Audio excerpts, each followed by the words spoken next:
जैसे इस मूवी का स्टार्ट होता है, हमें मूवी का मेन कैरेक्टर सियोंग दिखाया जाता है। उसकी बेटी का बर्थडे होता है, इसीलिए सियोंग की मदर उसे कुछ पैसे देती है ताकि वह अपने बेटी को डिनर पर ले जा सके। लेकिन अब सियोंग को और पैसों की जरूरत होती है, इसलिए वह अपनी मदर का एटीएम कार्ड चुरा लेता है। इसके बाद वह अपनी मदर के सारे पैसे चुरा लेता है और पैसों को वह हॉर्स राइडिंग में लगा देता है। इस गेम में वह 4 मिलियन वॉन जीत जाता है। अब सियोंग ने एक कंपनी से बहुत सारे पैसे उधार ले रखे थे, तो इसीलिए वही लोग उसके पीछे पैट डीएच जाते हैं। इसके बाद वे सियोंग को पकड़ डीएच लेते हैं और उसे काफी मारते हैं। जब सियोंग उनके पैसे लौटाने के लिए अपने पॉकेट चेक करता है, तो वह देखता है कि उसके पास तो पैसे ही नहीं है, यानी वो पैसे तो उसने हॉर्स राइडिंग में जीते थे। और तब उसे याद आता है कि जब वह इन लोगों से बचकर भाग रहा था तो वह एक लड़की से टकरा गया था, तो जरूर उसी लड़की ने ही उसकी जेब काट ली होगी। अब क्योंकि सियोंग के पास पैसे तो होते ही नहीं, तो इसीलिए वे लोग उसे 1 महीने का और समय देते हैं जिसमें वह उनके पैसे लौटा दे। इसके बाद सियोंग कुछ पैसों का इंतजाम करता है और अपनी बेटी को डिनर पर ले जाता है। इसके बाद सियोंग जल्दी से स्टेशन पर पहुंचता है, लेकिन दुर्भाग्यवश उसकी ट्रेन छूट जाती है। जब सियोंग वहां पर बैठकर ट्रेन के आने का इंतजार कर रहा था, तभी अचानक उसके पास एक आदमी आता है। ये अननोन पर्सन था, यानी सियोंग उसके बारे में कुछ नहीं जानता था। फिर वो अननोन पर्सन सियोंग से कहता है कि मैं तुम्हारे साथ एक गेम खेलना चाहता हूं। उसी सियोंग को कहता है कि अगर तुम इस गेम में जीत गए तो मैं तुम्हें 1 लाख वॉन दूंगा। तब इतनी सारे पैसों का सुनकर सियोंग गेम खेलने के लिए अग्री हो जाता है। इसके बाद सियोंग काफी मार खाने के बाद ही गेम जीत जाता है, यानी वो 1 लाख वोट हासिल कर लेता है। इसके बाद वो अननोन पर्सन सियोंग को एक कार्ड देता है, ये कहते हुए कि अगर तुम और पैसे जीतना चाहते हो तो इस कार्ड पर जो नंबर लिखा हुआ है उस पर कांटेक्ट करना। इसके बाद जब सियोंग अपने घर जाता है तो उसकी मां उसे बताती है कि उसकी बेटी अगले साल अपने स्टेप फादर के साथ अमेरिका चली जा रही है। यहां पर हमें पता चलता है कि सियोंग का तलाक हो गया है और उसकी पत्नी ने दूसरी शादी भी कर ली है। लेकिन सियोंग कभी नहीं चाहता था कि उसकी बेटी उससे दूर जाए, लेकिन उसे अपनी बेटी की कस्टडी वापस लेने के लिए बहुत सारे पैसे चाहिए थे। इसीलिए सियोंग कार्ड वाले नंबर पर कॉल करता है। इसके बाद सियोंग को एक कार में लाया जाता है जहां पर और भी लोग थे, लेकिन फिर उन सभी लोगों को बेहोश कर दिया जाता है।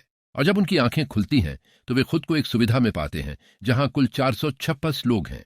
वे वहां खिलाड़ी हैं क्योंकि उन्हें एक वर्दी पहनाई गई है। सुविधा का होस्ट या लीडर एक आदमी है जिसे फ्रंटमैन कहा जाता है। वह सब पर नजर रखता है। एक आम बात यह है कि जिन्हें वहां लाया गया था उन सभी ने बहुत अधिक कर्ज लिया था। सियोंग को वहां खिलाड़ी नंबर वेन से मिलता है, जो एक बूढ़ा आदमी है। उस बूढ़े आदमी को ब्रेन ट्यूमर है, इसलिए वह वहां आया क्योंकि उसकी जिंदगी वैसे भी खत्म होने वाली थी। इसके बाद वहां पर 2 खिलाड़ियों, जिनमें लड़की का नाम साई बायोक और लड़के का नाम जियोंग था, के बीच लड़ाई होती है। अब यहां पर साई बायोक वही लड़की थी जो सियोंग के पैसे लेकर भाग गई थी, यानी उसी ने उसकी जेब काटी थी। सियोंग तो उसे देखते ही पहचान लेता है, इसीलिए वो अपने पैसे मांगने के लिए उसके पास जाता है। तभी वहां पर कुछ गार्ड्स आ जाते हैं जिन्होंने पिंक रंग का यूनिफॉर्म पहना था और उनके चेहरे अच्छी तरह से कवर थे। गार्ड्स उन सभी खिलाड़ियों को बताते हैं कि तुम्हें यहां पर कुल 6 गेम खेलने होंगे और जो इस गेम का विजेता होगा उसे बहुत सारे पैसे मिलेंगे। इसके बाद इन सब से एक कॉन्ट्रैक्ट पर साइन करवाया जाता है। इस कॉन्ट्रैक्ट के 3 मुख्य नियम थे। पहला नियम यह था कि कोई भी खिलाड़ी अपनी मर्जी से गेम को छोड़कर नहीं जा सकता। दूसरा नियम यह था कि जो भी खिलाड़ी खेलने से मना करेगा तो उस खिलाड़ी को एलिमिनेट कर दिया जाएगा, और उनके मुताबिक एलिमिनेट का मतलब क्या था ये तो हम आगे ही जानेंगे। तीसरा नियम यह था कि अगर बहुमत इस गेम को खेलना नहीं चाहता तो वो इस गेम को छोड़कर जा सकते हैं। इसके बाद सभी प्रतिभागियों को खेल के लिए ले जाया जाता है। वहां सियोंग अपने बचपन के दोस्त संगवू से मिलता है, जो बिजनेस के लिए विदेश गया था। सियोंग को देखकर संगवू भी हैरान हो जाता है। पहले गेम के लिए एक विशाल गुड़िया रखी गई थी। खेल का नियम बहुत सरल था। जब गुड़िया गाना गाएगी तो सभी प्रतिभागियों को आगे बढ़ना होगा। जब गुड़िया गाना बंद कर देगी तो सभी को रुक जाना होगा और हिलना डुलना बंद कर देना होगा। यदि कोई हिलता है तो उसे बाहर कर दिया जाएगा। शुरू में सभी प्रतिभागियों को यह एक मजाक लग रहा था, लेकिन जब एक लड़का हिल गया और उसे गोली मार दी गई तो उन्हें एहसास हुआ कि यह मजाक नहीं था। सभी प्रतिभागी घबरा गए और इधर उधर भागने लगे, लेकिन नियम के अनुसार जो भी हिलता है उसे बाहर कर दिया जाता है। अंत में केवल 255 प्रतिभागी ही बचे थे। अब क्योंकि सभी खिलाड़ी बहुत डर गए थे, इसलिए कोई भी खेल खेलना नहीं चाहता था। लेकिन चूंकि रूल नंबर 3 के अनुसार यदि बहुमत चाहता है तो वह खेल को छोड़ सकता है, इसलिए उनका नेता यानी फ्रंटमैन मतदान करवाता है। लेकिन इससे पहले उन्हें इनाम राशि दिखाई जाती है जो विजेता को मिलेगी।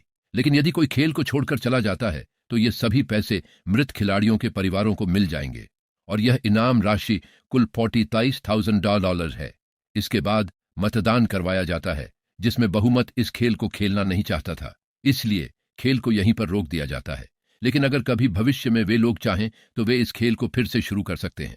इसके बाद सभी लोगों को उनके घरों पर छोड़ दिया जाता है। अगले दिन सियोंग पुलिस स्टेशन जाता है और वहां पर वह पुलिस को सारी बात बता देता है। लेकिन उन लोगों को सियोंग की बातों पर यकीन नहीं होता और उल्टा वे लोग उसे पागल समझने लग जाते हैं। इसके बाद सियोंग उन्हें वही वाला कार्ड दिखाता है, लेकिन हैरान कर देने वाली बात तो यह है कि उस पर जो नंबर था वह गलत था। इसके बाद जब सियोंग घर जाता है तो उसकी मां वहां पर नहीं होती। उधर सियोंग का क्लासमेट संगवू अपनी मां को छुप कर देख रहा होता है और तभी वहां पर सियोंग भी आ जाता है। यहां पर संगवू परेशान होते हुए सियोंग को बताता है कि मेरे ऊपर 6 बिलियन का कर्ज है। वह बताता है कि मैंने क्लाइंट्स के पैसे लेकर स्टॉक मार्केट में लगा दिए थे, लेकिन दुर्भाग्य से वो सारे पैसे डूब गए। और तभी सियोंग के पास हॉस्पिटल से कॉल आती है। सियोंग की मां का पैर काफी घायल था, लेकिन डायबिटीज का इलाज ना होने की वजह से उनकी चोट और ज्यादा बढ़ गई थी। तब डॉक्टर सियोंग को बताते हैं कि तुम्हारी मां का इलाज हो सकता है, लेकिन इसके लिए हमें इनका पैर काटना होगा। लेकिन इस ऑपरेशन में बहुत सारे पैसे लगने वाले थे, लेकिन जाहिर सी बात है सियोंग के पास इतने पैसे तो होते नहीं थे। उसने तो अपनी मां की इंश्योरेंस के पैसे भी उड़ा दिए थे। तब इसीलिए सियोंग पैसे मांगने के लिए अपनी पत्नी के पास जाता है, लेकिन उसकी पत्नी उसे पैसे देने से इनकार कर देती है। फिर उसकी पत्नी अपने पति को बताती है कि सियोंग आया था पैसे मांगने के लिए, और तभी उसका पति सियोंग को पैसे देने आता है। साथ ही उसे यह भी कहता है कि मेरी फैमिली से दूर रहो। लेकिन सियोंग उसे मारने लगता है और तभी उसकी बेटी भी वहां पर आ जाती है। इसके बाद से सियोंग का एक दोस्त अपने बॉस के पास पैसे मांगने जाता है, लेकिन उसका बॉस उसे पैसे देने से मना कर देता है। तो इसीलिए उन दोनों के बीच लड़ाई होने लगती है। इस लड़ाई के दौरान उसके बॉस का हाथ मशीन में आ जाता है। तभी मौका का फायदा उठाकर सियोंग का दोस्त पैसे लेकर वहां से भाग जाता है। फिर इसके बाद सियोंग का दोस्त अपने घर आकर अपनी पत्नी को कहता है कि पहली फ्लाइट लो और जाओ यहां से। इसके बाद साई बायोक एक एजेंट से मिलती है, क्योंकि उसने अपनी मां को नॉर्थ एरिया से साउथ एरिया में लाना था। साई बायोक वही लड़की है जिसने सियोंग की जेब काटी थी, लेकिन अपनी मां को लाने के लिए साई बायोक को वो सारे पैसों की जरूरत थी। अब साई बायोक का एक छोटा भाई भी होता है, जिससे उसने वादा किया था कि मैं मां को जरूर ले आऊंगी। इसके बाद हमें एक ऑफिसर दिखाया जाता है, और इस ऑफिसर का भाई कुछ समय से मिसिंग था, इसीलिए वो ऑफिसर अपने भाई के घर जाता है। यहां उसे पता चलता है कि उसका भाई तो पिछले कुछ दिनों से अपने घर पर भी नहीं आया था, और जो ऑफिसर घर को चेक कर रहा होता है तो उसे एक कार्ड मिलता है वहां पर, और इस ऑफिसर ने सेम ऐसा ही कार्ड पुलिस स्टेशन में सियोंग के पास भी देखा था। तो इसीलिए वो ऑफिसर सियोंग के पास जाकर उसे इस बारे में पूछता है, लेकिन सियोंग उसे कुछ नहीं बताता। इसके बाद सियोंग जब अपने घर जाता है तो उसे वो कार्ड दोबारा मिल जाता है। वहां पर अब सियोंग डिसाइड करता है कि वह दोबारा से उस गेम को ज्वाइन करेगा। इसीलिए सभी प्लेयर्स को एक शिप के पास ले जाया जाता है। इधर ही वो ऑफिसर भी गाड़ियों का पीछा करते हुए उस शिप तक आ जाता है। वह गार्ड को मारकर उसे पानी में फेंक देता है। इसके बाद उन सभी खिलाड़ियों को एक द्वीप पर स्थित सुविधा में लाया जाता है। अब उन्हें अगला खेल कौन सा होगा और उसे कैसे खेला जाएगा इसका कोई अंदाजा नहीं था। इसके बाद वे अलग अलग टीमें बना लेते हैं। रात को साई बायोक और उसकी महिला मित्र शौचालय जाती हैं। वहां साई बायोक गार्डों की नजरों से बचकर सुविधा का पता लगाने लगती है। तभी वह देखती है कि गार्ड बड़े बड़े बर्तनों में कुछ बना रहे हैं, लेकिन जब गार्ड को शक हो जाता है तो वे उस व्यक्ति की जांच करने आते हैं, लेकिन तब तक साई बायोक वापस आ चुकी थी। इसके बाद साई बायोक अपनी महिला मित्र को बताती है कि उसने क्या देखा था, लेकिन तभी संगवू उनकी बातें सुन लेता है और उससे पूछता है। साई बायोक बताती है कि वे बड़े बड़े बर्तनों में कुछ पका रहे थे। इसके बाद सभी खिलाड़ियों को खेल के मैदान में लाया जाता है। वहां उनके सामने 4 आकार थे, उनमें से किसी एक आकार को चुनना था। अब संगवू को पता चल जाता है कि खेल क्या है और उसे कैसे खेलना है। वह सियोंग को बताता है कि सभी को अलग अलग आकार चुनने चाहिए। इसके बाद सभी को एक छोटा सा बर्तन दिया जाता है जिसमें आकार होते हैं। खेल का नियम यह था कि उन्हें बिना नुकसान पहुंचाए आकार को बाहर निकालना था। अगर आकार थोड़ा भी खराब हो जाता तो उन्हें बाहर कर दिया जाता, यानी मार दिया जाता। अब संगवू तुरंत आकार को बाहर निकाल लेता है, लेकिन सियोंग इतना घबरा जाता है कि उसकी हालत खराब होने लगती है, लेकिन फिर वह किसी तरह से खेल जीत जाता है। इसके बाद उन सबको वापस से रूम में लाया जाता है। अब यहां पर 187 प्लेयर्स वापस आए थे, जिनमें से अब सिर्फ 108 ही रह गए थे। इसके बाद हम सबको खाने के लिए ले जाया जाता है, लेकिन खाने की वजह से जी योंग की एक लड़के से फाइट हो जाती है, जहां पर जी योंग उस लड़के को इतना ज्यादा मारता है कि वो मौके पर ही मर जाता है। इधर ही हम देखते हैं कि उन प्लेयर्स में से एक डॉक्टर होता है जो गार्ड्स के साथ मिलकर मरे हुए लोगों की ऑर्गन्स निकालकर उन्हें चाइनीज को बेचने का काम करता है। इसलिए जब भी डेड बॉडीज को ले जाया जाता है तो वो डेड बॉडीज को गायब कर लेते हैं, क्योंकि ये सब कुछ एक प्लान के मुताबिक चल रहा था, क्योंकि ये सारा कुछ फ्रंटमैन से छुपकर हो रहा था। यही वजह थी कि कंट्रोल रूम में भी उन्होंने अपना ही एक आदमी बिठाया हुआ था जो कि उन लोगों की सारी वीडियो फुटेज डिलीट कर देता था। और गार्ड्स तो डॉक्टर को गेम के बारे में पहले ही बता देते थे ताकि वो सरवाइव कर सके। यहां पर एक गार्ड उसी प्लेयर डॉक्टर को बताता है कि आज हमने प्लेयर्स को जानबूझकर खाना कम दिया है ताकि वो आपस में एलडीडीडी अचने लगे, जिससे होगा ये है कि सारे वीक प्लेयर्स गेम से आउट हो जाएंगे। साथ ही गार्ड डॉक्टर को अपनी अगली गेम के बारे में बता देता है। 30 मिनट के बाद लाइट्स ऑफ होने वाली थीं। संगवू को पता था कि सियोंग की टीम कुछ गलत करेगी, इसलिए उसने उस टीम को बुलाया और उन्हें आराम करने के लिए कहा। दूसरी ओर डॉक्टर प्लेयर जी योंग की टीम में शामिल हो गया। डॉक्टर जी योंग को अगले गेम के बारे में बता देता है। इसके बाद लाइट्स ऑफ हो जाती हैं और जी योंग अपनी टीम के साथ बाकी सभी को मारना शुरू कर देता है। जी योंग एक लड़की को मारकर साई बायोक को मारने जाता है, लेकिन सियोंग उसे बचा लेता है। गार्ड्स आते हैं और उन्हें रोक लेते हैं। अब कुल 80 लोग बचे हैं। उन्हें तीसरे गेम के लिए ले जाया जाता है। उन्हें 10-10 खिलाड़ियों की टीम बनाने के लिए कहा जाता है। वे ऐसा करते हैं और अपनी अपनी टीम बना लेते हैं। जी योंग को पहले से ही अगले गेम के बारे में पता है, इसलिए वह साई बायोक की महिला मित्र को अपनी टीम में नहीं रखता है। वह अपनी टीम में केवल पुरुषों को रखता है। इसके बाद संगवू भी अपनी एक टीम बना लेता है। अब क्योंकि उन्हें एक खिलाड़ी की जरूरत थी, इसलिए साई बायोक की फीमेल फ्रेंड उनकी टीम में शामिल हो जाती है। और ये गेम असल में टग ऑफ वॉर का होता है, यानी उन्होंने अपने सामने वाली टीम को नीचे गिराना था। इसके बाद गेम शुरू हो जाती है और जी योंग की टीम बड़ी आसानी से इस गेम को जीत लेती है। इसके बाद बारी होती है संगवू की टीम की। तब प्लेयर नंबर 1 यानी वो बूढ़ा आदमी कहता है कि मैंने अपनी जिंदगी में वो सारी टग ऑफ वॉर खेल रखी है, इसलिए उन सबको गाइड करता है कि इस गेम को कैसे जीतना है। तो इसीलिए वो लोग किसी न किसी तरह करके इस गेम को जीत जाते हैं। फिर दिखाया जाता है कि 30 मिनट के बाद दोबारा से लाइट्स ऑफ हो जाएगी। इस पर संगवू उन सबको कहता है कि रेडी रहना। तो इसीलिए वो डिसाइड करते हैं कि एक एक करके हम पहरा देंगे। अब जीयोंग की टीम में एक से बढ़कर एक चालक खिलाड़ी था, इसलिए जीयोंग को डर होता है कि कहीं उसकी टीम उसे ही साइट पर न लगा दे, यानी उसे ही अपने रास्ते से न हटा दे। दूसरी तरफ डॉक्टर और गार्ड डेड बॉडी की ओर बंदूकें निकाल रहे हैं। गार्ड नंबर 28 और 29 को इन अंगों को डिलीवर करने जाना था। वे एक डेड बॉडी के बारे में बात करना शुरू करते हैं जिसमें सिर्फ एक किडनी थी। वे उसे ज़ॉम्बी कह रहे थे। यहां पर गार्ड नंबर 29 जो अंगों को डिलीवर करने जा रहा था, वह कोई और नहीं बल्कि वह अधिकारी था जो गार्ड के बेस में आया था। ये सब बातें सुनकर उसे शक हुआ कि शायद ये लोग उसकी बहन की बात कर रहे हैं, क्योंकि उसकी भी एक ही किडनी थी। इसके बाद नंबर 28 और 29 यानी वह अधिकारी अंगों को डिलीवर करने के लिए चले जाते हैं। रास्ते में वह अधिकारी नोटिस करता है कि सुरंग में एक बम लगा हुआ है। तब नंबर 28 उसे बताता है कि जब वे बाहर निकलेंगे तो इस जगह को ब्लास्ट कर दिया जाएगा। अब वह अधिकारी नंबर 28 से और जानकारी लेने की कोशिश करता है, इसीलिए नंबर 28 को उस पर शक होने लगता है। इसीलिए वह अधिकारी को अपना चेहरा दिखाने के लिए कहता है। अब वह अधिकारी अपना चेहरा भी दिखा देता है और साथ ही वह नंबर 28 पर बंदूक तान देता है। साथ ही वह अधिकारी उससे एक किडनी वाली आदमी के बारे में पूछता है जिसे वे ज़ॉम्बी कह रहे थे। इस पर नंबर 28 उससे कहता है कि वह एक लड़की थी। अब नंबर 28 उस अधिकारी को बताता है कि वह लीडर के रूप में जाकर सारी जानकारी देख सकता है, वहां पर सबका डेटा है। ये जानने के बाद वह अधिकारी नंबर 28 को मार डालता है।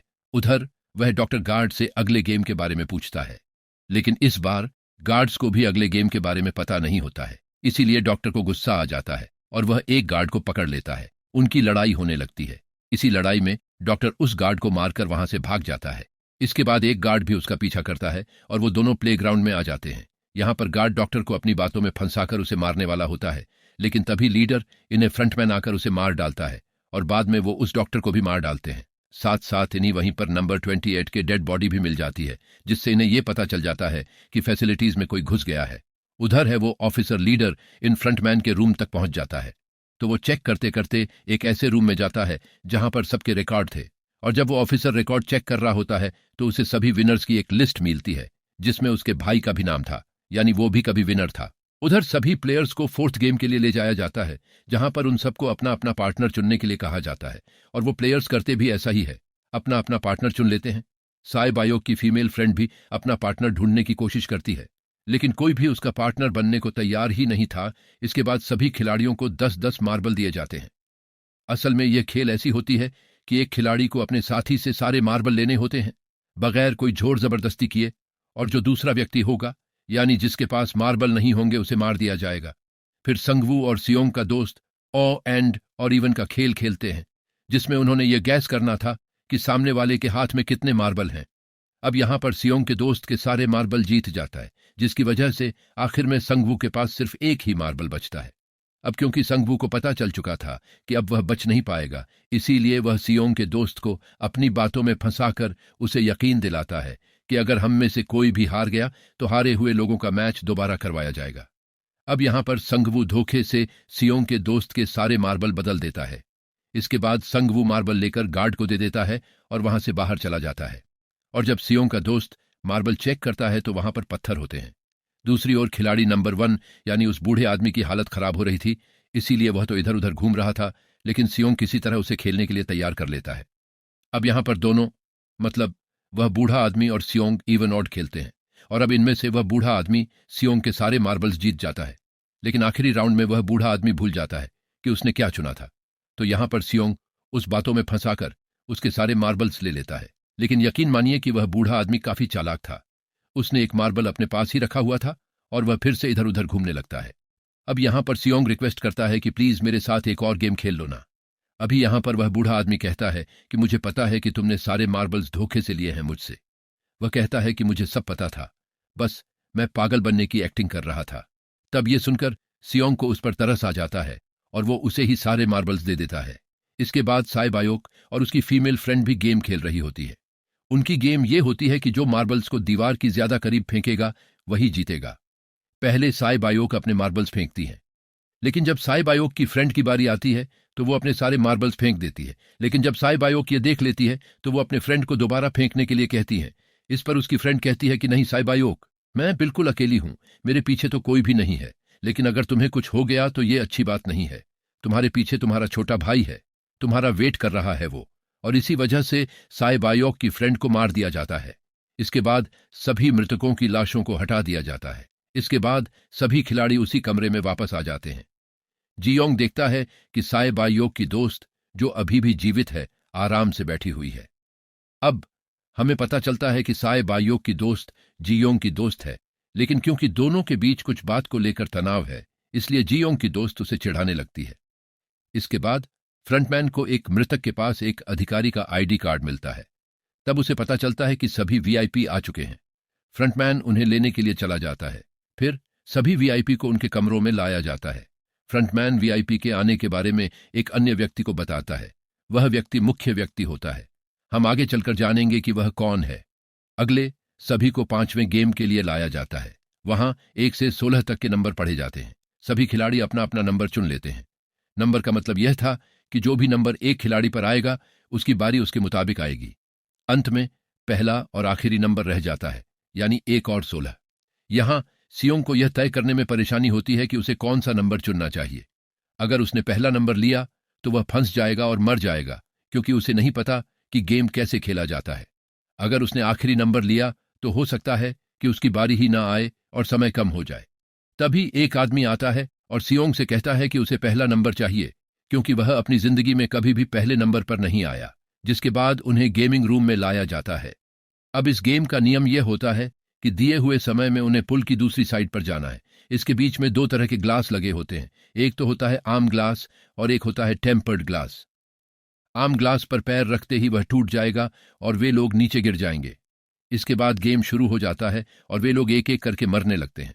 फिर एक समय ऐसा आता है जब जियोंग सबके सामने होता है और वह आगे ही नहीं बढ़ रहा होता। अब उनके पास एक ही रास्ता था, या तो वह आगे जाए या सारे ही मर जाए। और तभी जियोंग के सामने उसकी वह ही दोस्त आ जाती है जो उसे बुली कर रही थी, और वह जियोंग को कहती है कि मैंने तुम्हें कहा था कि जिस दिन तुमने मुझे धोखा दिया मैं तुम्हें मार दूंगी। इसके बाद वह जियोंग को पकड़ लेती है और उसे लेकर नीचे कूद जाती है, जिसकी वजह से उन दोनों की मौत हो जाती है। और वहां पर एक आदमी था जो कि ग्लास कंपनी में काम करता था और उसे पता था कि टेम्पर्ड ग्लास कौन सा है। लेकिन जब फ्रंटमैन को इस बात का पता चल जाता है तो वह लाइट्स ऑफ करवा देता है ताकि वह ग्लास को पहचान नहीं पाए। अब आखिरी में एक ही स्टेप बचा होता है और उनके पास तो समय ही नहीं था, इसीलिए संगवू उस आदमी को धक्का दे देता है। तो यहां पर संगवू, सियांग और साई बायोक पुल को पार कर लेते हैं, लेकिन ग्लास टूटने की वजह से उन्हें काफी चोट लग जाती है, खास तौर पर साई बायोक को। उधर उस अधिकारी ने एक सेवक को मारकर उसकी जगह खुद ले ली थी। अब एक वीआईपी को उस अधिकारी पर शक हो जाता है और वह उसे कहता है कि अपना मास्क हटा दो, लेकिन वह अधिकारी कहता है कि ठीक है, लेकिन मैं अंदर जाकर अपना मास्क हटाऊंगा। इसके बाद वह अधिकारी उस वीआईपी को लेकर अंदर चला जाता है। अंदर जाकर वह अधिकारी उस वीआईपी को बेहोश कर देता है और इस बात का पता फ्रंटमैन को चल जाता है, इसीलिए फ्रंटमैन उसके पीछे जाता है और वह उस अधिकारी को देख लेता है। इसीलिए वह अधिकारी वहां से भागकर आइलैंड पर आ जाता है। फ्रंटमैन भी उसका पीछा करते हुए वहां पर आ जाता है।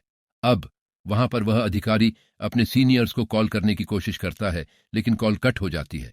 फिर वह अधिकारी उन्हें सारे सबूत भेजता है, लेकिन वहां पर नेटवर्क नहीं था। इसके बाद फ्रंटमैन अधिकारी को पकड़ लेता है और उसे उनके साथ चलने के लिए कहता है, लेकिन वह अधिकारी तो उस फ्रंटमैन पर गोली चला देता है। इसके बाद फ्रंटमैन अपना मास्क उतार देता है, तो वह अधिकारी देखता है कि वहां पर कोई और नहीं बल्कि उसका अपना भाई है। इसके बाद अधिकारी का भाई मतलब फ्रंटमैन उसे शूट कर देता है और वह जाकर पानी में गिर जाता है। उधर ग्लास लगने की वजह से साई बायो काफी घायल हो गई थी और उसका बहुत सारा खून भी बह रहा था। इसके बाद तीनों को डिनर के लिए ले जाया जाता है और उनके पास एक एक चाकू भी रख दिया जाता है, मतलब रात में उन तीनों में से कोई भी एक दूसरे को मार देगा। तभी सियोंग नोटिस करता है कि साई बायोक की हालत काफी खराब है, इसीलिए वो साई बायोक को कहता है कि फिक्र मत करो, हम दोनों साथ हैं और इस गेम में हम दोनों मिलकर संगवू को हरा देंगे। इसके बाद हम दोनों यहां से बाहर निकल जाएंगे और पैसों को आधा आधा डिवाइड कर लेंगे। साई बायोक उसे बताती है कि मेरा एक छोटा भाई है जिसे मैं अनाथालय में छोड़कर आई हूं, और अगर हम दोनों में से कोई भी जिंदा बचकर बाहर जाएगा तो उसे उन दोनों की फैमिली का ख्याल रखना होगा। अब साई बायोक की हालत काफी खराब थी, उसे डॉक्टर की जरूरत थी, इसीलिए सियोंग कोई मदद लाने के लिए जाता है, लेकिन जब तक वो वापस आता है तब तक संगवू साई बायोक को मार चुका था। अब इन दोनों को गेम नंबर 6 यानी अंतिम गेम के लिए ले जाया जाता है। गेम का नियम बहुत ही सरल था कि मार दो या मर जाओ, और इस गेम का नाम है स्क्विड गेम। इसके बाद गेम शुरू हो जाती है और उन दोनों के बीच काफी लड़ाई होती है, लेकिन अंत में संगवू की हालत खराब होने लगती है। तब सियोंग कहते हैं कि मैं इस खेल को रोकना चाहता हूं, और तब सियोंग संगवू को उसके साथ चलने के लिए कहता है, लेकिन संगवू तो खुद को ही मार डालता है, जिसकी वजह से सियोंग गेम जीत जाता है। फिर फ्रंटमैन सियोंग को कहता है कि तुम बहुत अच्छा खेले, लेकिन मुझे इसकी उम्मीद नहीं थी। इसके बाद सियोंग को उसके घर पर छोड़ दिया जाता है और उसके पास एक एटीएम कार्ड भी था, और जब सियोंग उसे एटीएम कार्ड को जाकर चेक करता है तो वह देखता है कि सारे पैसे उसके खाते में भेज दिए जाते हैं। इसके बाद सियोंग अपने घर जाता है, लेकिन तब तक उसकी मां की मृत्यु हो जाती है। इसके बाद हमें 1 साल बाद का दृश्य दिखाया जाता है, जहां हम देखते हैं कि सिंह की हालत काफी खराब हो गई है। वह काफी नशा करने लगा है और अब तक उन पैसों को हाथ तक नहीं लगाया है, लेकिन एक फूल बेचने वाली महिला सिंह के पास आती है और उसे वही कार्ड देती है जिसमें एक पता लिखा हुआ था। फिर सिंह उस पते पर जाता है जहां उसे पता चलता है कि यह सारा षड्यंत्र किसी और का नहीं बल्कि उस बूढ़े खिलाड़ी नंबर वीन का है, और वह अभी भी जीवित है। यहां पर वह बूढ़ा आदमी सिंह को बताता है कि मैं अपनी जिंदगी से बोर हो चुका था और मैंने ये सारे खेल अपने क्लाइंट्स के साथ मिलकर बनाए ताकि मैं लोगों को मरता हुआ देखकर आनंद ले सकूं, लेकिन हाँ, हमने किसी को मजबूर नहीं किया था ऐसा करने के लिए। मैंने गेम में इसीलिए हिस्सा लिया क्योंकि गेम देखने से ज्यादा उसे खेलने में मजा आता है। वह कहता है कि जो पैसे तुम्हारे पास हैं वो मेरे ही हैं, और ये कहते हुए उस बूढ़े आदमी की मौत हो जाती है। इसके बाद सिंह साई बायोक के छोटे भाई के पास जाता है और उसे लेकर संगवू की मां के पास जाता है, और वह संगवू की मां को कहता है कि इस बच्चे का ख्याल रखना। साथ ही वह उसे एक बैग भी देता है जिसमें बहुत सारे पैसे होते हैं। इसके बाद सिंह स्टेशन पर जाता है जहां पर उसे वही अननोन पर्सन मिलता है जो उसी मूवी के शुरुआत में भी मिला था। यहां पर सिंह उसका पीछा भी करता है, लेकिन तब तक वह भाग चुका होता है। फिर सिंह उस कार्ड वाले नंबर पर कॉल करता है और वह पूछता है कि तुम लोग कौन हो और लोगों के साथ ऐसा क्यों कर रहे हो, क्यों खेल रहे हो लोगों की जिंदगी से। लेकिन आगे से उसे रिस्पॉन्स आता है कि सिंह, अगर तुमने जिंदा बचना है तो प्लेन में चढ़ जाओ। और इसी के साथ ही मूवी यहीं पर खत्म हो जाती है।